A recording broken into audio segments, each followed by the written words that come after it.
There is no passion and there is no muse. The muse is totally made up. There's no such thing. We just get to do the work. Pick any area, doesn't matter, and then do the work. No one was born to be an oil painter. No one was born to be a playwright. No one was born to be a podcaster. These are not talents. These are skills. Skills are learnable. We can develop a craft. If you develop a craft and commit to the craft, it's entirely likely you will enjoy the journey. But if you're sitting around waiting for the muse to tap you on the shoulder, you are hiding, because there is no such thing as the muse. It was invented by Mary Shelley's ne'er-do-well husband, Percy, who was a total loser. And writer's block is a myth. There's no such thing. If skills are learnable, then what about talent? Everyone talks about talent is the word you hear much more than skill. What's talent then? Right, because talent lets us off the hook. And I will give people the point that if you're not born with the DNA to be 7 feet tall, you're unlikely to have the talent to slam dunk a basketball. But even perfect pitch is not something that we are born with. Interesting studies showed that people in China are way more likely to have perfect pitch than people in the United States, because it's easy to test that you play a note and they know what it is. However, people of Chinese descent born in the United States aren't more likely to have perfect pitch. It is not based on whether you're Chinese or not. It's based on whether you spoke Chinese growing up. Because Chinese as a language is sung, it is not spoken. And if you're singing from an early age, you're more likely to develop perfect pitch. So even perfect pitch isn't a talent. And most of what most of us do all day is not based on anything in our DNA. And if you had an identical twin and you were separated at birth, it's really unlikely that they would develop the way you're developing. These are all skills that are based on culture and upbringing and effort. Now, there are certain things that are harder for some people than others. Like, it's really hard for me to be organized and to sit still for 8 hours taking notes and then taking a test. Well, given that I have choices, I've been able to organize my life so I don't have to do that. And if you can organize your life toward things that come naturally to you, I think that's great. But let's not get confused about the specificity of talent, because I don't think talent is particularly specific.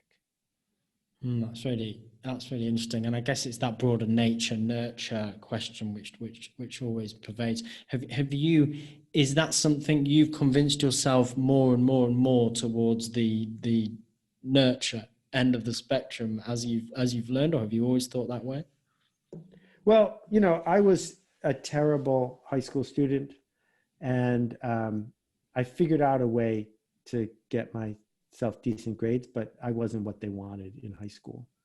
And when I got to college, I realized my talents did not lie in following a straight path and becoming indoctrinated, in the sense that I have ADD and I'm restless and I'm curious. These, I think, are talents.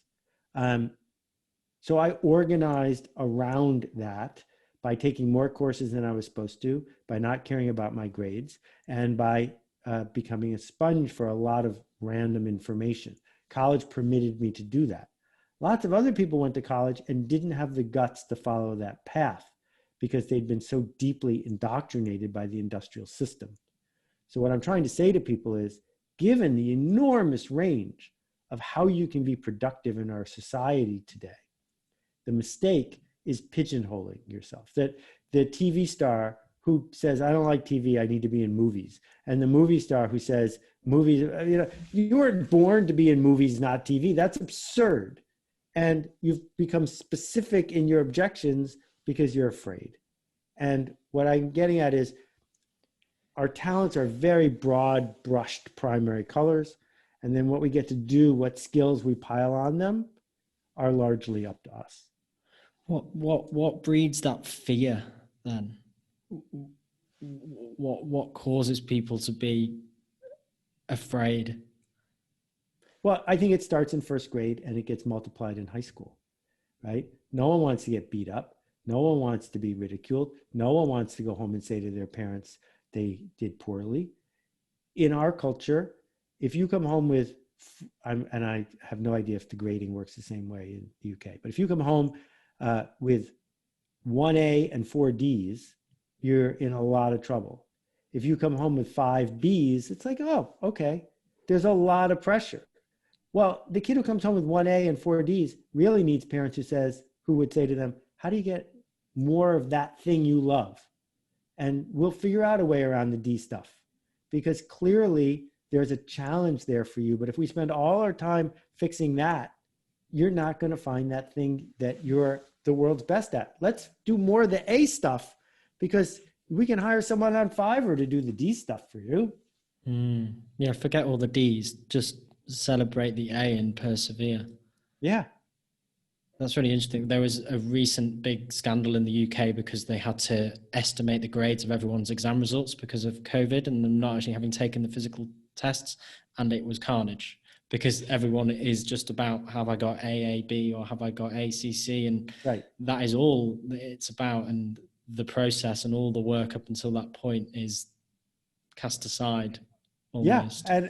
And you know, here, the outcry when an elite school said, we're going to give everybody an A on every course this semester. Like, why? What's the problem? Exactly. Why are we sorting in this false hierarchy and then magnifying these differences? But to flip it, in the book, I tell this this is marketing. I tell the story of a borough of London called Hackney. I live in Hackney. You live in Hackney, so you'll like this story. And I need to know if you've ever been to the store I'm going to tell you about. So the reason that cab drivers in London are called hacks, and the reason that somebody who's viewed as generally untalented and just getting by to make a living is called a hack, is because when London was smaller, Hackney was on the outskirts, and they raised horses there. And the horses they raised weren't good horses. They weren't race horses. They were just good enough horses. They were indifferent horses. And so the horse-drawn carriages tended to be drawn by a horse from Hackney, and that's why we called the person who was driving it a hack. And I found a photo of a fish and chips shop in Hackney, and it's all run down, and fried chicken too, fried chicken and fish and chips. It's all run down.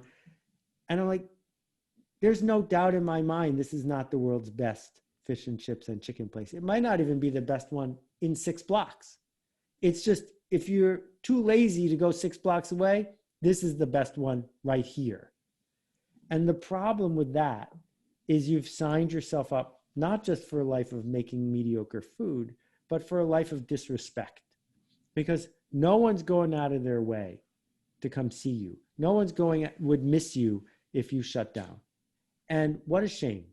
You're going to spend the same 10 hours a day at work anyway. Why not spend those same 10 hours earning the respect and dignity that you deserve by making something that's special? And I don't believe anyone is born with the talent to fry chicken. I think it's a skill. And I think if you hadn't been brainwashed into believing you didn't deserve it, you could create something really special.